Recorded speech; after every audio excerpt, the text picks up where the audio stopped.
말씀을 전부 읽지 않고 우리 10장 24절을 읽고 한 절 한 절 알아가도록 해보겠습니다. 10장 24절을 읽겠습니다. 사무엘이 모든 백성에게 이르되 너희는 여호와께서 택하신 자를 보느냐?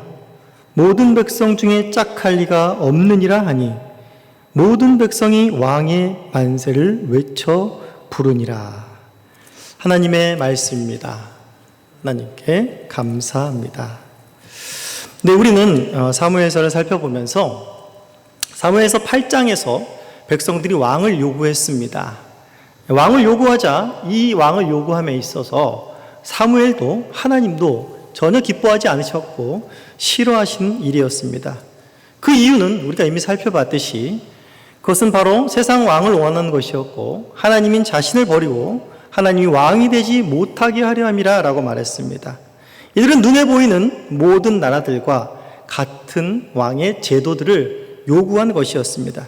그렇기 때문에 하나님께서 이 요구에 동조한다는 것은 말이 되지 않고 또 인간의 입장이더라도 이런 말을 들었으면 상당히 기분이 나빴을 것인데 하나님께 이러한 요구를, 물론 사무엘에게 했지만 그것은 하나님께 한 것이기 때문에 이러한 요구를 한다는 것은 굉장히 하나님의 심기를 불편하게 하고 굉장히 오만하고 방자한 패역한 모습이라고 할 수 있습니다. 그런데 오늘 10장에서 이제 살펴보도록 하겠지만 10장에서는 하나님께서 사무엘을 통해서 너무나 적극적으로 이 왕을 세우는 일에 직접 참여하셔서 직접 개입하셔서 왕을 세우는 일에 힘을 쓰고 계십니다. 이 10장에서는 전혀 백성들과의 어떤 갈등이나 충돌이 없다라는 것이죠. 왜 이렇게 하나님께서 마음을 바꾸셨을까요? 8장에서는 그렇게 왕을 세우는 것 일에 있어서 반대를 하셨는데 왜 10장에 와서는 그렇게 마음을 확 바꾸시고 왕을 세우는 일에 누구보다도 열심을 내시고 적극적으로 주도적으로 이 일을 시행하시게 되는 것일까요? 백성들이 너무나 요구하니까 백성들의 민심을 잃지 않으려고 하나님께서도 마음을 바꾸신 것일까요? 전혀 그렇지 않습니다. 사실상 왕정제도, 왕을 세우시는 것은 이미 하나님께서 아브라함을 통해서 내가 너로 큰 민족을 이루리라, 하나님 나라를 이루겠다라는 선포를 하시면서 이미 하나님께서 계획하시고 계셨던 것입니다. 그래서 창세기 17장 6절에 보시면 아브라함에게 너에게서 많은 민족이 나오고 너에게서 왕들이 나올 것이다 라는 말씀을 이미 하나님께서는 계획하셨고 이미 선포하셨습니다. 그리고 신명기 17장에서도 마찬가지로 백성들이 가나안 땅에 들어가서 왕을 요구할 때에 바로 왕에 대한 규례는 이런 것이다, 너희들이 원하는 왕이 아니라 내가 원하는 왕의 모습은 이러이러한 것이다 라고 신명기 17장에서 이미 모세를 통해서 왕이 어떠해야 되는지를 이미 다 말씀하고 있다라는 것입니다. 백성들이 왕에 대한 갈망보다 이미 하나님께서는 그 이전부터 왕을 세우시고자 하는 그 갈망과 마음이 더하셨다라는 것입니다. 하나님께서 아브라함에게 하나님 나라를 약속하시며 그 나라를 어떻게 이루실 것인가 라는 것을 봤을 때에는 먼저 하나님께서 자신의 사랑하는 백성들을 애굽이라는 죄악된 구렁텅이에서 빼내야 됐습니다. 그래서 애굽에서 놀라운 구원의 역사로 말미암아 그 백성들을 꺼냈습니다. 그리고 우리가 잘 알다시피 바로 그 백성들을 하나님이 약속하신 땅 가나안 땅으로 들여보냈습니다. 하나님께서 그 나라를 이루시기 위해서 그 백성들을 구원하시고 또 하나님과 그 백성들이 함께할 땅을 주셨습니다. 그리고 마지막에 하나님께서 하나님 나라를 이루시기 위해서 하셔야 될 중요한 일 중에 하나가 무엇이었냐면 바로 왕을 세우시는 것입니다. 하나님의 뜻에 따라서 이 백성들을 다스리고 이 땅을 다스릴 왕을 세우는 것, 그러므로 말미암아서 하나님이 아브라함에 약속하신 하나님 나라를 이루시는 것이었다라는 것입니다. 그러니까 하나님에게 있어서 왕을 세우는 일이란 얼마나 오랜 수고의 과정을 거치신 것입니까? 아브라함 때부터 사울까지 다윗까지 근 1000년의 기간입니다. 하나님은 이 1000년 동안에 오래 참으시고 그 일들을 계획하시고 준비하셔서 드디어 이제 하나님께서 왕을 세우시는 바로 그 장면이 바로 10장에서 나오는 것입니다. 그럼 하나님께서 우리 지난 시간에도 봤듯이 사울은 전혀 그런 왕이 될 만한 하나님께 부합한 하나님의 그 오랜 수건을 풀어드릴 그것에 부합한 왕이 되지 못한다는 사실을 우리는 지난 시간부터 사울의 모습을 통해서 확인하였습니다.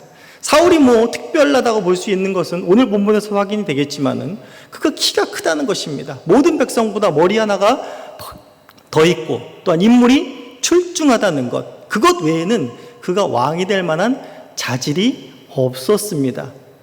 하나님의 그 오랜 수건을 이룰, 하나님의 나라를 세울 왕인데 정말 성령이 충만하고 정말 하나님이 원하시는 그런 모든 능력을 다 갖추고 하나님 나라에 대한 왕에 대한 그 꿈으로 부풀어 있는 그런 자를 쓰셔도 모자랄 텐데 하나님께서는 그런 생각이 전혀 없는 자를 왕으로 세우시려고 하고 있다라는 것입니다. 오늘 본문을 통해서 우리는 하나님께서 사울을 어떻게, 이러한 모자란 사울을 어떻게 왕으로 세우시는지, 그리고 그토록 오랜 세월의 수건을 왕정을 통해서 어떻게 이루어 가실 것인지를 오늘 본문을 통해서 확인해 보도록 하겠습니다. 먼저 25절에서 27절에 보시면 하나님께서 지난 시간에 사무엘과 사울이 만나게 하시고 또 사무엘을 통해서 사울이 극진한 대접을 받습니다. 그리고 거기서 많은 담화를 하고 밤을 새우고 거기서 밤을 지내고 동일틀 아침쯤에 이제 사무엘을 통해서 하나님은 은밀하게 사울을 왕으로 세우는 작업을 합니다.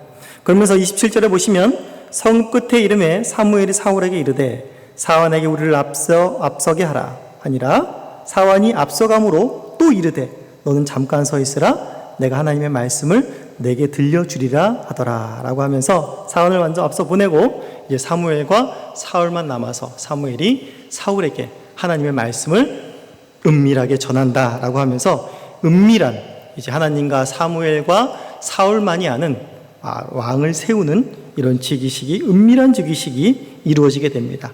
자, 그 첫 번째, 왕을 세우는 첫 번째 과정은 무엇인가 하면 우리 10절에 보시면 사무엘이 기름병을 가져다가 사울의 머리에 붓고 입맞추며 이르되 여호와께서 내게 기름을 부으사 그의 기업의 지도자로 삼지 않으셨느냐라고 말하면서 이제 첫 번째로 사울의 머리에 기름을 부으심으로 하나님께서 이제 그의 기업의 지도자, 하나님의 기업이라면 뭡니까? 하나님의 백성들의 지도자, 즉 왕으로 세우셨다라는 사실을 기름 부음의 의식을 통해서 사울이 깨닫도록 하십니다.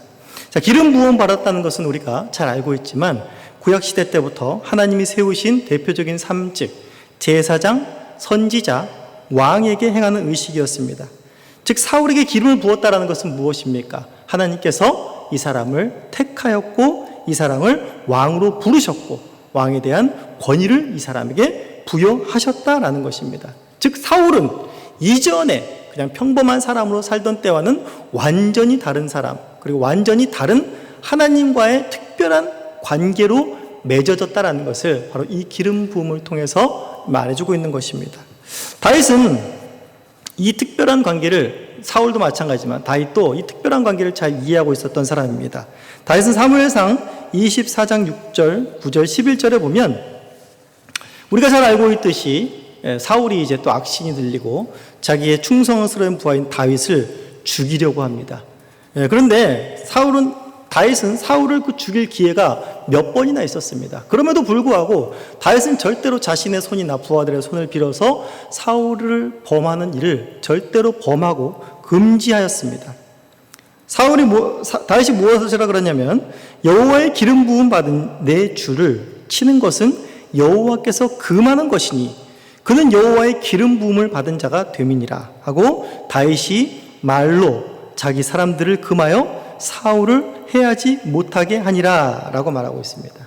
다윗이 사울을 그토록 자신을 죽이려고 했고 그 사울을 복수할 수 있는 기회가 몇 번이나 있었음에도 불구하고 해하지 않은 것은 사울이 무서워서가 아니라 무엇이 무섭다고요? 바로 하나님과 사울이 특별한 관계 속에 있기 때문에 하나님이 사울을 특별하게 왕으로 부르셨다라는 그 의식, 그가 기름 부음을 받은 자였다라는 것 때문에 절대 다윗은 건들지 못했다라는 것입니다. 하나님이 세우시고 기름 부으셨으면 폐위시키는 것도 망하게 하시는 것도 하나님의 손으로 하실 일이지 다윗과 사람의 손을 빌어 할 일이 아니다라는 것을 분명하게 알았던 것입니다. 사울은 이렇게 특별한 관계 속에서 기름 부음을 받음으로 특별한 관계가 하나님과 설정되었다라는 것입니다. 그리고 이제 사울을 통해서 하나님께서 기름 부음을 받은 자가 이제 하나님의 왕으로서 변화될 수 있도록, 하나님의 왕다운 자의 모습을 갖출 수 있도록 이제 세 가지 사건을 일으키시면서 그 사건을 경험하게 하시면서 너가 진짜 이스라엘의 왕으로 부름을 받았다는 사실을 다시 한번 사울에게 각인시켜 주시고 확인시켜 주시는 작업을 2절부터 해 나가고 있습니다. 자, 첫 번째 사건은 무슨 사건인가 하면 이제 사울이 염나귀를 찾으러 왔다가 이제 자신의 집으로 돌아가는 여정 가운데 일어나는 일들입니다. 2절에 보시면 내가 오늘 나를 떠나가다가 베냐민 경계 세사에 있는 라헬의 묘실 곁에 두 사람을 만나리니 그들이 내게 이르기를 내가 찾던 암나귀들은 찾은지라 내 아버지가 암나귀들의 염려를 놓았으나 너로 말미암아 걱정하여 이르되 내 아들을 위하여 어찌하리요 하더라 할 것이요 라고 하는 것입니다. 이미 사무엘도 말했지만은 암나귀에 대한 걱정이 사울은 계속 있었습니다. 되지도 않을 법한 그런 왕이 된다라는 이런 얘기는 자신에게 너무나 황당했었고 아직까지도 그의 마음을 지배하지 못했을 것입니다. 그러나 여전히 사울의 마음을 지배하고 있는 것은 무엇입니까? 바로 그 암나귀입니다. 자신의 목적은 암나귀를 찾는 것이고 아버지를 위해서 아버지의 근심을 덜어드리는 것이라는 것입니다. 그런데 오늘 그 근심을 하나님께서 먼저 제거해 주십니다.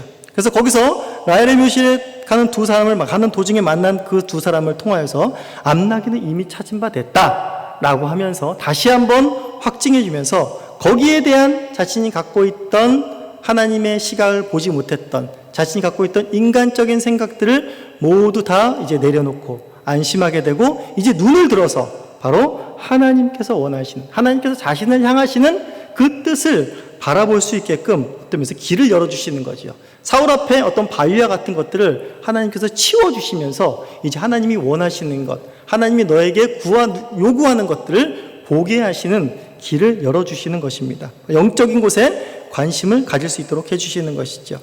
여기서 보면 나귀를 찾은지라 라고 말을 하고 있습니다. 나귀를 찾았다라고 말하는 것은 여기서 사울의 어떤 그 노력이나 열심, 이 집안 사람들의 나귀를 찾으려는 열심에 의해서 그 나귀가 찾아졌다라는 의미가 아니라 정반대인 수동의 의미입니다. 나귀가 찾아졌다라는 것입니다. 나귀가 돌아왔다라는 것입니다. 우리의 노력과 우리의 열심과 우리의 애타는 갈망에 상관없이 나귀가 그냥 왔다라는 것입니다. 나귀가 어떻게 왔을까요? 나귀가 기소 본능에 의해서 돌아왔을 수도 있겠죠.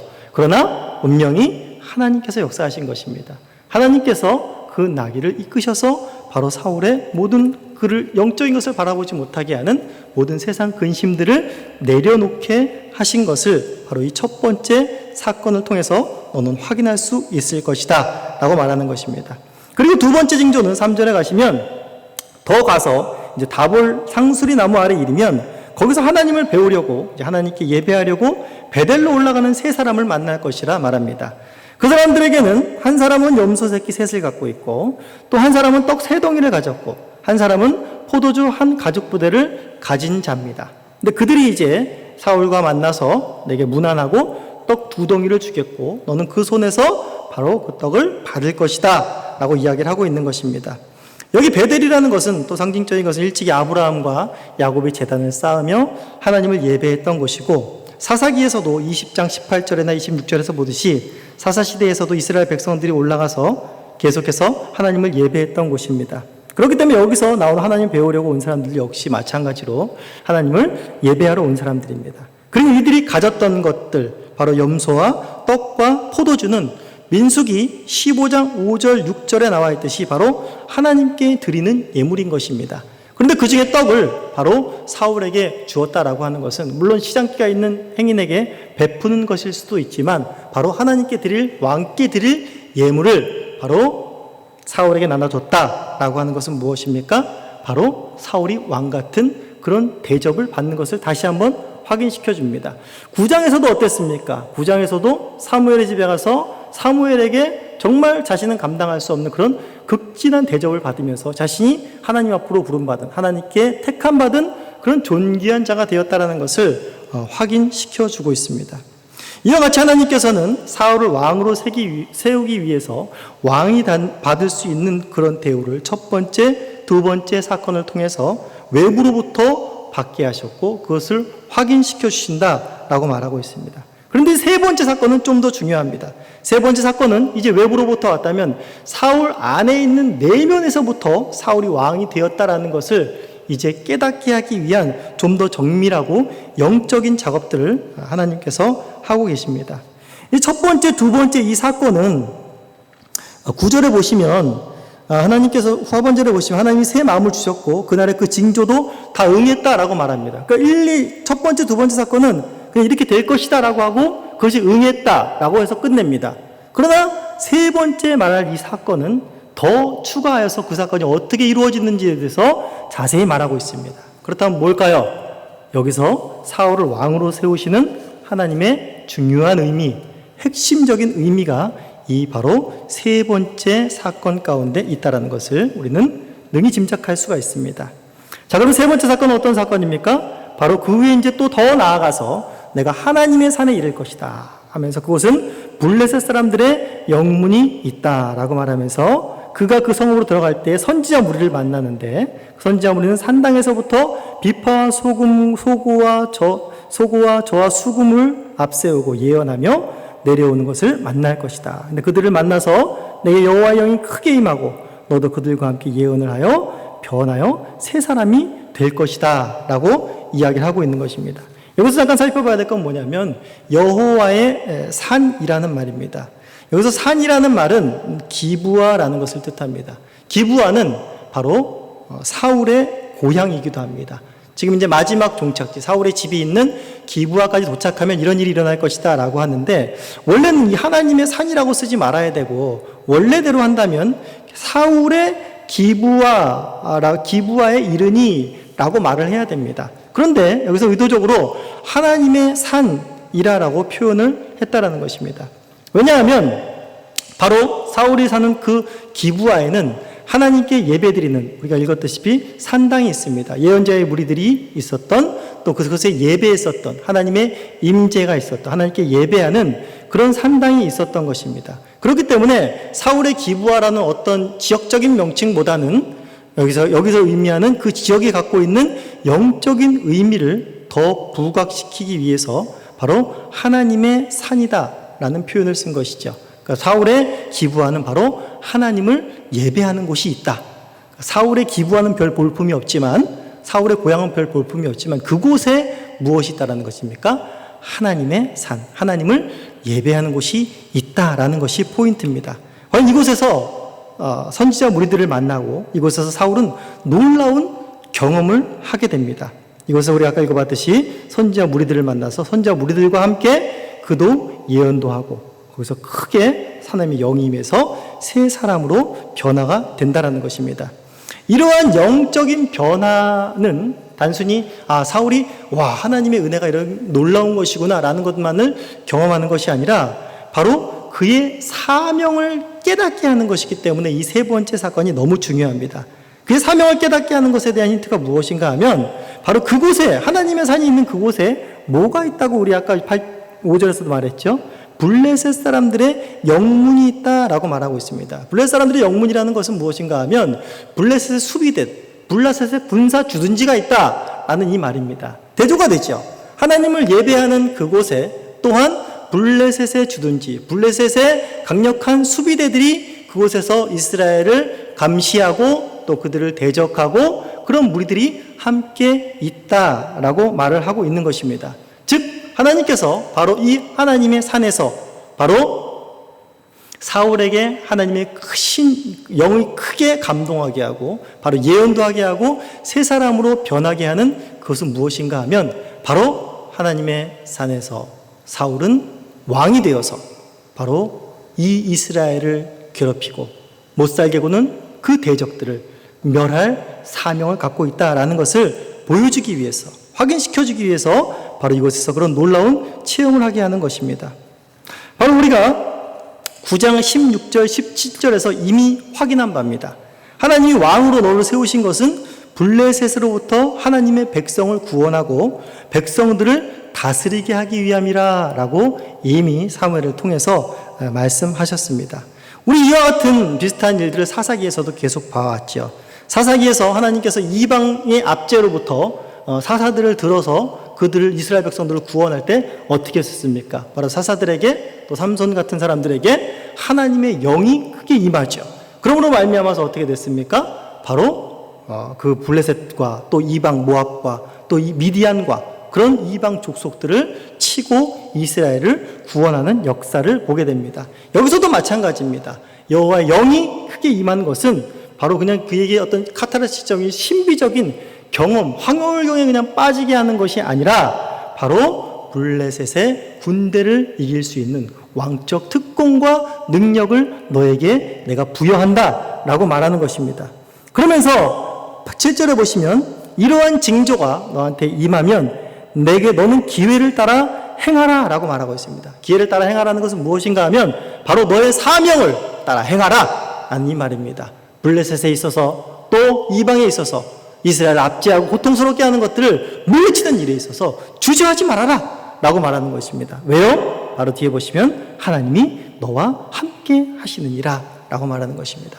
하나님 크신 성령의 역사로 말미암아서 너와 함께 하기 때문에 너는 반드시 이스라엘을 구원해내고 내 백성들을 반드시 돌볼 것이다 라고 하면서 다시 한번 그 일을 확인시켜 줍니다. 그러면서 이제 9절 10절에 그 일들이 응한 것들을 보여줍니다. 9절 10절 보시면 그가 사무엘에게서 떠나려고 몸을 돌이킬 때에 하나님이 새 마음을 주셨고 그날 그 징조도 다 응하니라. 그들이 산에 이를 때에 선지자 무리가 그를 영접하고 하나님의 영이 사울에게 크게 임함으로 그가 그들 중에 예언을 하게 되었다라고 말합니다. 사울은 정말 변하여서 새 사람, 하나님이 새 마음을 주시고 새 사람이 된 것입니다. 새 사람이 되었다라는 것은 무엇인가 하면 이제 그도 알 만큼, 내면적으로 알 만큼 이전에 그냥 평민으로 살던 이스라엘 백성으로 살던 그 사람이 아니라 이제 하나님의 뜻을 이룰 수 있는 그런 왕, 하나님의 성령의 능력을 힘입은 그런 왕으로서 완전히 다른 사람으로서 변화가 되었다라고 말을 하고 있는 것입니다. 이 세 번째 사건을 통해서 알려준 중요한 내용은 무엇인가 하면 바로 하나님께서 보이시는 것은 사울아, 너의 사명은 이스라엘 하나님의 백성들을 블레셋으로부터 압제로부터 해방시키고 백성들을 돌보는 것이다 라는 것을 분명히 각인시켜주고, 그러나 이러한 능력은 오직 하나님의 영으로만 가능한 것이요 하나님의 능력으로만 가능한 것이요 하나님이 함께 하심으로만 가능하다라는 것을 먼저 그의 마음 깊숙이 해서 일깨우는 것이라고 볼 수 있습니다. 바로 이러한 사울이 예언을 하는 놀라운 모습 속에 이제 11절부터 16절까지 사람들의 반응이 나옵니다. 사람들의 반응이 뭐라 그럽니까? 전에 사울을 알던 모든 사람들이 사울이 선지자들과 함께 예언함을 보고 서로 이르되 기스의 아들이 무슨 일이 일어났냐? 사울도 선지자 중에 있느냐? 라고 말하고 있습니다. 그리고 그 말이 속담이 되었습니다. 사울도 선지자 중에 있느냐? 라는 말이 이 기브아의 속담이 되었다라는 것입니다. 이게 무슨 말입니까? 사울에게 일어난 그 일, 사울이 막 성령에 감동이 되어서 하나님의 영에 감동이 되어서 막 예언을 하고 이러는 것이 그냥 이건 조용히 일어난 일이 아니라 사람들이 다 보는 데서 일어난 것입니다. 근데 어떤 사람들이 봤습니까? 이 사울의 고향이니까 그 어릴 때부터 자란 사람들이 다 본 것입니다. 그러니까 뭡니까? 이 사울이 그럴 사람이 아닌데, 이 사울이 선지자들과 어울릴 만한 그런 류의 사람이 아니라는 것을 누구나 다 알고 있었습니다. 그러니까 사울은 자신만이 새 사람으로 변화됐다는 것을 깨닫는 것이 아니라 주위의 모든 사람들까지도 야, 예전 사울이 아닌데 완전 제가 암나기 찾으러 갔다 돌아와서 딴 사람이 됐는데 라고 하는 모습을 완전히 경험하게 된 것입니다. 거기서 나온 속담이 바로 사울도 선지자 중에 있느냐라고 말하는 것입니다. 이에 대하여 이제 14절에 보시면 숙부가 이제 사울과 그 사환에게 이제 이게 어떻게 된 일인지를 좀 심도 있게 캐묻습니다. 어디를 갔었냐라고 말하니까 사울이 암나기를 찾으러 갔다 찾지 못해서 사무엘에게 갔습니다 라고 말하자 궁금하지 않습니까? 그 위대한 선지자 사무엘에게 갔다고? 그럼 사무엘이 뭐라 그러더냐? 라고 말했을 때 그가 암나기를 찾았다고 우리에게 분명히 말하더이다 하고 사무엘이 말하던 나라의 일은 말하지 아니었더라 라고 말하고 있습니다. 이전에 갔던 그 일, 암나기에 관한 일만 이야기를 하고 사무엘이 진짜 사울을 만났던 진짜 중요한 일, 나라의 일 무엇입니까? 바로 사울의 왕권에 관한 일은 얘기하지 않았다라는 것입니다. 왜 사울이 함구했을까요? 숙부랑 별로 친하지 않아서 함구했을까요? 그런 것이 아닙니다. 사울이 이때껏 경험한 것은 무엇입니까? 자기가 왕으로 세워지는 것에 있어서 너무나 은밀하게 일이 진행되었습니다. 그렇기 때문에 그것을 드러내는 건 역시 마찬가지로 하나님께서 하셔야 되는 것입니다. 내가 이만큼 경험했으니까 이쯤 되면 확신 오네. 이걸 지금 다 말해버려? 내가 이러한 일이 있었는데 이러한 놀라운 경험을 했고 사무엘이 나한테 왕이 된다고 했어. 나 정말 그런 힘을 받았어. 능력을 받았어. 라고 바로 방자하게 말을 하지 않습니다. 사무엘의 깊은 내용은 왜 말을 하는지는 나오지 못하지만 사무엘이 이렇게 한 행동은 참 옳습니다. 왜냐하면 이제 은밀하게 사무엘을 왕으로 세운 것에서 이제 하나님은 이제 공식적으로 이스라엘 만 백성 앞에 사울을 드러내려는 계획을 이제 또 하나님께서 주도적으로 하실 것이기 때문에 그렇습니다. 자, 이제 17절부터 보시면 이제 사울을 왕으로 뽑습니다. 사울을 왕으로 뽑는데 이제 백성들을 사무엘이 온 미스바에 다 집결을 시킵니다. 그러면서 이제 제비 뽑기 방식으로 바로 사람의 방식이 아닌 하나님께서 하신다는 의미 속에 제비 뽑기 방식으로 이제 모든 지파들 중에서 왕으로 뽑힐 자를 선발합니다. 먼저는 미스바에 모였다라고 말하는 것은 우리가 미스바에 대한 사건들을 우리가 잘 알고 있습니다. 미스바 사건은 이미 7장에서 나와 있듯이 이제 엘리가 죽고 엘리의 가문이 망하고 이제 사무엘이 이스라엘 사사로 또 제사장으로 또 선지자로 이스라엘 백성들의 온 백성들을 다스리는 리더로 쓴 것이 바로 사무엘서 7장의 미스바라는 장소였습니다. 또 미스바라는 장소를 통해서 사무엘은 백성들의 모든 우상들을 제거하게 하고 거기서 회개 운동을 일으키고 또한 블레셋의 대적을 물리친 곳이기도 합니다. 그런데 이제 또 10장에 와서 그런 지도력의 바톤 체인지가 동일하게 일어납니다. 그래서 미스바로 동일하게 모였고 또한 이곳에서 백성들의 죄악들을 사무엘이 책망하고 죄악에서 돌아서기를 원하고 또한 이곳에서 사울이 왕으로 지도력으로 사무엘에서 사울로 인계가 되면서 또한 사울이 우리의 대적을 물리칠 자로 쓴다는 것에 비해서 바로 그런 평행선상에서 아주 의미 있는 곳이라고 미스바는 할 수가 있겠습니다. 이제 이곳에서 제비를 뽑고 이제 왕을 세우려고 합니다. 그럼 먼저 이제 사울이 아까 말했듯이 먼저 백성들의 각인시킬 수 있는 것은 무엇인가 하면 너희가 이스라엘을 애굽에서 인도하여 내고 너희를 애굽인의 손과 너희를 압제하는 모든 나라의 손에서 건져내었느니라 라고 하면서 너희는 너희를 모든 재난과 고통 중에서 친히 구원하여 내신 너희 하나님을 오늘 버리고 이르기를 우리 위에 왕을 세우라 하셨도다 라는 너희들이 얼마나 왕을 세우는 것이 패역한 일인가 라는 것을 다시 한번 백성의 마음속에 찔리도록 넣어주십니다. 그러면서 이제 하나님의 방법대로 왕이 서는 것을 보라 라고 하면서 이제 각 지파에 1000명씩 앞으로 나오라 라고 말하고 있습니다. 20절에 보시면 사무엘이 이에 이스라엘 모든 지파를 가까이 오게 하였더니 베냐민 지파가 뽑혔습니다. 베냐민 지파를 그들의 가족별로 가까이 오게 하였더니 마드리 가족이 뽑혔고 그 중에서 기스의 아들 사울이 뽑혔으나 그를 찾아도 찾지 못한 것입니다. 어찌 된 일입니까? 그러므로 그들이 또 여호와께 묻습니다. 그 사람이 여기 왔나이까? 여호와께서 대답하십니다. 그가 진보다리들 사이에 숨었느니라 하셨더라 라고 말을 하고 있습니다. 참 놀라운 일이 벌어지고 있습니다. 이제 모든 지파 중에서 우리가 잘 알고 있듯이 우리가 이미 확인했듯이 베냐민 지파가 뽑혔고 베냐민 지파에서 바로 사울이라는 자가 뽑혔던 것입니다. 그런데 여기서 잠깐 우스꽝스러운 모습이랄까요? 사울이 바로 자신이 왕으로 뽑힌다는 것을 그렇게 은밀하게 확인해 놓고선도 바로 그 미스바에서 앞에 전면에 나서지 못했으며 도리어 숨어버렸습니다. 왜 숨었는지에 대해서는 정확히 나와 있지 않지만 사울에게는 여전히 하나님의 온 백성들을 다스릴 만한 실력이 없었음을 자신이 알고 또한 그 전면에 선다는 것에 대한 아마 두려움이 있었겠지요. 그런데 여기서 그 왕을 누구도 찾지 못합니다. 그래서 여호와께 묻습니다. 그리고 여호와 하나님께서 그 왕을 다시 찾아주십니다. 이 모습을 보면서 다시 한번 각인하고 백성들이 깨달아야 될 것이 무엇인가 하면 너희는 그렇게 간절히 왕을 원하고 구하고 바라는 자들이었다. 왕이 선출되기를 원하는 자들이었다. 그러나 너희들이 이 모습을 보면서 너희는 왕을 찾을 수도 없는 자들이요 너희들은 왕을 뽑을 수도 없는 자들이라는 것을 이 어떤 우스꽝스러운 해프닝을 통해서 하나님께서는 보여주고 있습니다. 그러면서 오직 하나님만이 그 왕을 선출하여 뽑으실 수 있고 또한 찾아서 너희 앞에 세우실 수 있는 이라는 것을 분명히 보여주고 있는 것입니다. 즉 사울보다 그 권위가 위에 있는 자라는 것을 하나님께서 분명히 이 사건들을 통해서 보여주고 있다라는 것입니다. 그리고 사울 왕을 이제 마지막으로 이제 추대하는 모습들 속에서 이제 사람들의 반응들을 한번 확인해 볼 수가 있습니다.